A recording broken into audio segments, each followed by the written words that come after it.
Greetings dear watchers, this is gonna be a different kind of content on this channel, something you haven't seen for a long time. I was having some storage issues and then I saw I had all these recordings, taking so much space. I didn't want to delete them, so here we are. Sorry about the quality, I had a pretty low tier PC back then. Anyway, this is my first ever ArkPoc experience after playing on small tribes for a long time. It shows that we're on the day 4 on the server. It's been only few hours since the wipe, so let's just get into it. I started as a solo player on the island to do my Notra, but I spawned in the wrong side of the map. I looked around and picked up my first rock, and it gave me 3 stones. Nice. I made my tribe and started swimming to get across. Everything went smoothly and I didn't get eaten by piranhas. Then I saw a beach bug living on the beach in a thatch base. Not so bad. I punched his wall and carried on with my plan. By the way, have I told you what was my plan for this playthrough? Oh look, someone built a prison on the beach for overly curious bobs. Well, this is the summary of ARK official PvP. Anyway, my plan was to do Minotron on the island, transfer off the Valguero, build a huge land base on my favorite spot at Snow, survive enough to get good tames, and kill at least one boss to unlock tech grams. I was naive back then, never built land bases. So I got my first XP note and then I got few more.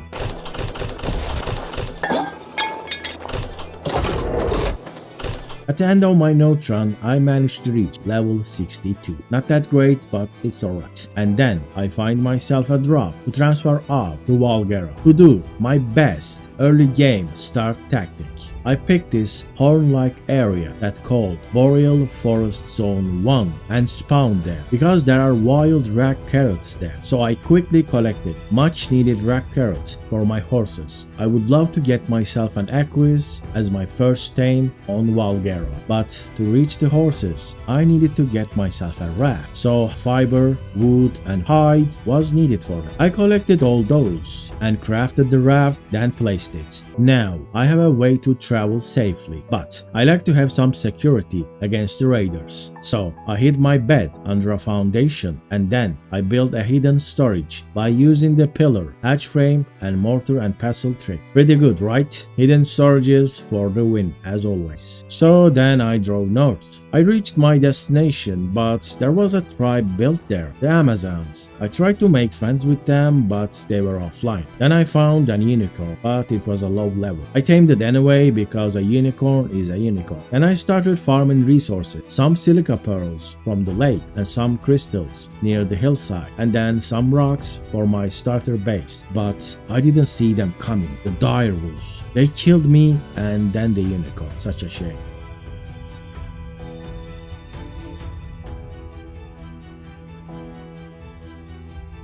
Anyway, the direwolves didn't eat my stones, so I could build my starter open base with hidden storages and hidden beds. Then I tamed the Pteranodon, but I didn't have enough hide to craft its saddle. I tried to bola a Gallimimus, but it failed, an embarrassing mistake. Then I bola'd an Equus, but it didn't give enough hide. So I had to kill an Otis. Got enough hide to craft the Pteranodon saddle. Then I tamed 2 more and hid them in the ice cracks so they can survive the night. When the backups were done, I went down to the lava cave and farmed some drops. I ended up with a decent shotgun BP, 177% damage. I hid all of my good stuff in the pillars and went to bed. And that was my first day on ArkPoc official PvP servers. My open base survived the night and I haven't lost a single item, and my PTs in the ice crack did not get killed. I went back to the Amazon starter stone base and found them to be online this time.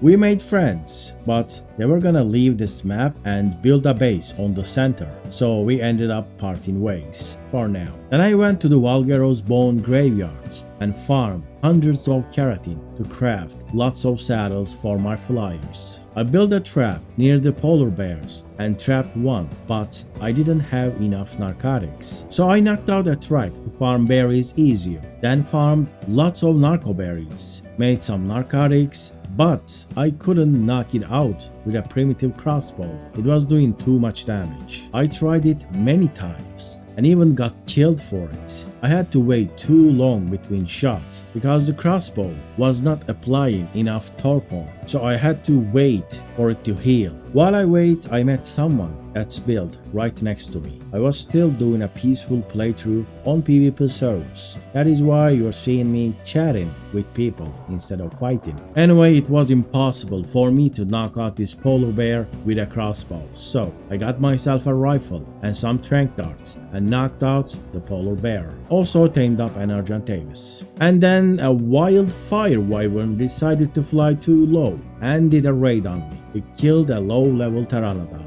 I attacked it and lured it away, but it was obvious that I needed to move away from this area. Then I got some paste from the beaver dams to continue my progress. They were too close for me to throw out the wood, but still I didn't fly away. I destroyed the dam so a new one can spawn instead. That is the first rule of Ark PvP, right? And the fire wyvern came back and set me on fire. It was a really urgent matter for me to move out of this place. Even the PvE tells me so. I tamed another Argentavis and farmed some more resources for the cryopods, and then crafted fuel in a nearby drop. I cryoed my dinos and placed them into this hidden storage before I go to my main base location and build something relatively safe before I move everything. I have 2 RGs and 1 pteranodon and 1 polar bear here. Actually tamed more, but I lost them around. To move my good stuff here, I had to build a spawn point and a hidden storage. If you lose your spawn point in a location like this, you can't just run back here from the beach, so it takes so much time to regain access to hidden stuff and hidden dinos and do a restart. After this was done, I was ready to bring my dinos and my good stuff here, but when I went back to my base, I saw 2 players looking around, but it was nothing to worry about. And we got to see what happens when raiders spot my open hidden base. They land, they check things, they can't find anything, and they leave. Peaceful victory. I brought my dinos and my good stuff to snow and rode my polar bear into the wild. The polar bears are really awesome and they can farm a lot of berries very quickly. Also, they have really good weight. And then I grabbed a level 130 ankylo, knocked it out, and while I wait for it to be tamed, I claimed my main base area and placed my foundations very carefully so they would merge with the terrain. Then I got my ankylo and farmed some metal for the construction.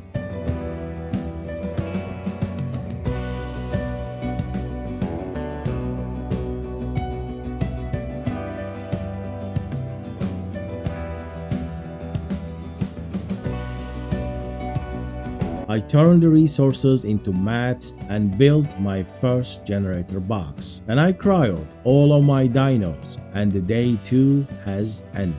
For the first time in this series, I had a closed stone base, but it still survived the night. That was pretty good to see. But I didn't risk my good stuff and hid them in the pillars. With those, I crafted my first turrets and then some bullets.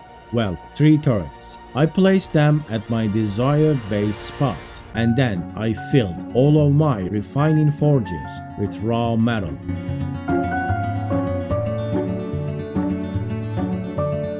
Then I knocked out a dire wolf and filled it with mutton, then another and another. For the new meat eaters, I took my polar bear for a meat run and he shred through everything, except a pack of wolves.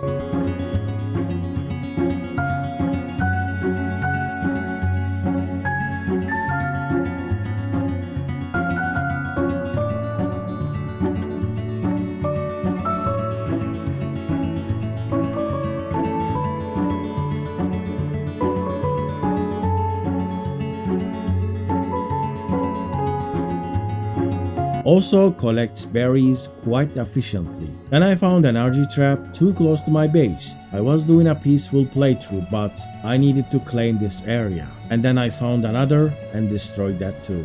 I placed more pillars at my base as a decoy. Just few pillars look suspicious. I built an Argentavis trap to the snow as well, lured an RG and tamed it. It turned out with 42 points into HP. I cryopowdered it and hid it in one of the pillars. I did a huge narcoberry run with the polar bear, and then I decided to place few turrets here too. I didn't want to have no defenses here while I built the main base spot. I did the cable work of the base quite nicely. This mechanic has a special place in my heart. I had so much fun doing this cable work on bases. Too bad it's all wireless now on ASA. After I used all of my metal structures, I built a stone trap for a rhino and lured one inside, then knocked it out. While I wait for its food to drop, I started crafting 200 bullets. Then I saw the tribe that I destroyed their RG traps. They must be really close. They didn't try to kill me and I just watched them carefully. They just went the other way.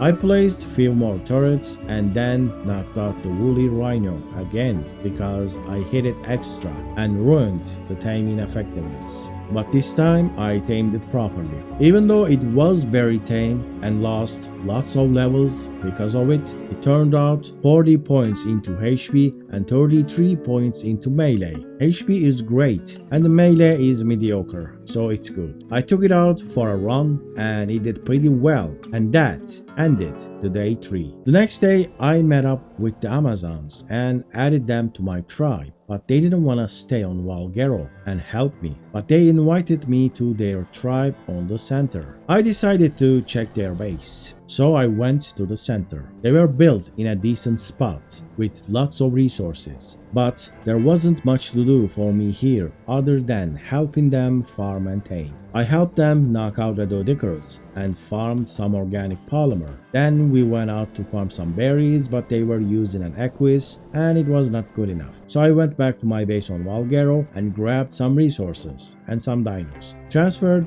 back to the center and tried to use my polar bear, but it did not work.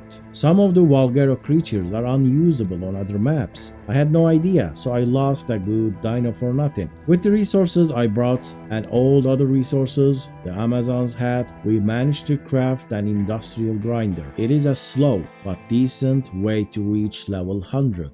Then I farmed a lot of stone and started grinding them into flint. I gained a couple of levels like that, but I got really bored in that center rat hole and I wanted to build myself an open base. It was a huge mistake when I think about it right now. Without heavy turrets, base defense is almost impossible wherever you are built. But in the meantime, my generator box on the main base got blown up, and then my temporary base on the iceberg got raided and few dinos got killed. But I had a lot of good stuff in my hidden storages, including backups of all of my tames and even turrets and bullets. So I managed to rebuild quite quickly.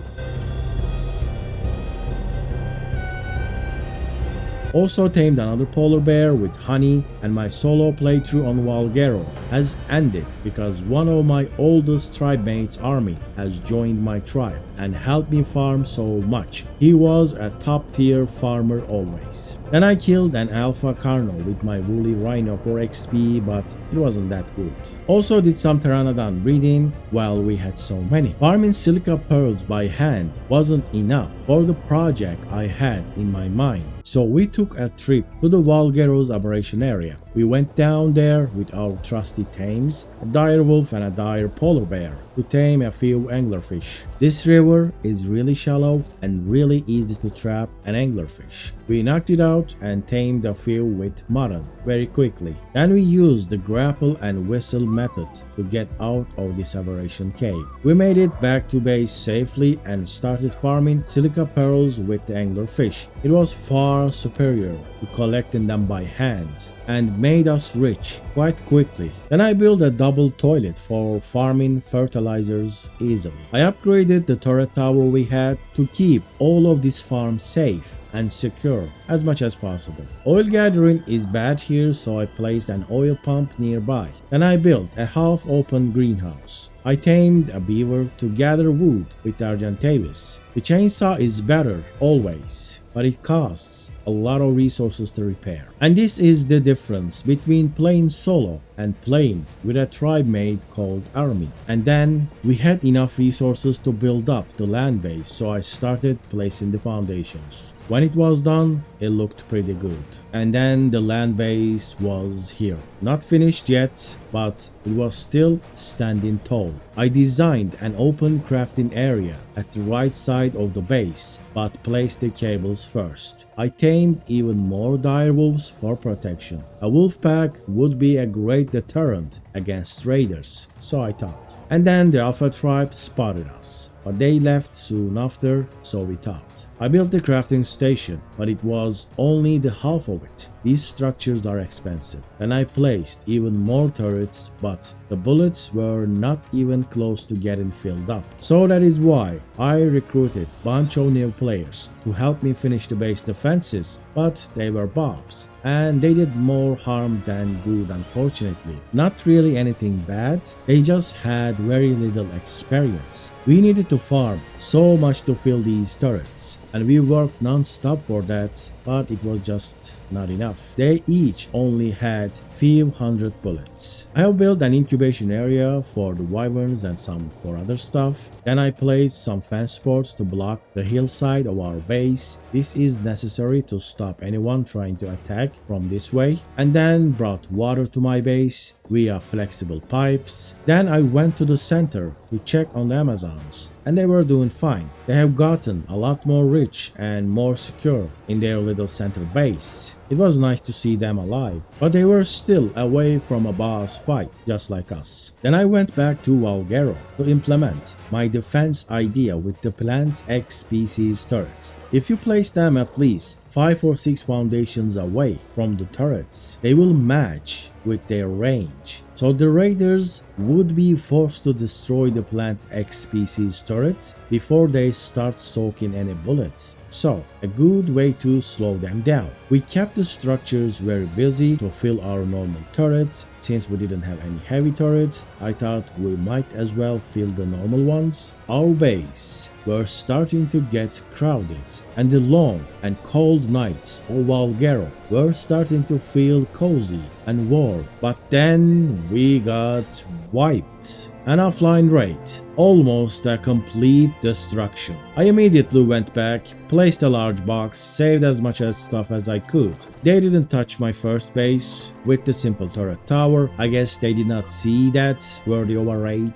After a few days, this place got blown up as well, but still, I haven't reset back to the beach. It's kind of a special achievement for me to always have backups and never be sent back to the beach after I start on a server. If I'm being honest, it might be slowing me down from progressing, always trying to get backups, few RGs, few pteranodons, but this was how I played 4 years ago. Alright, this is the end of my first ArkPoc experience, and even though I was without a base, I still had my backup dinos in my hidden storages, as you can see, but they are no use because the server will be wiped in around 50 minutes. Thank you for watching this ancient ArkPoc experience of mine, dear watchers, and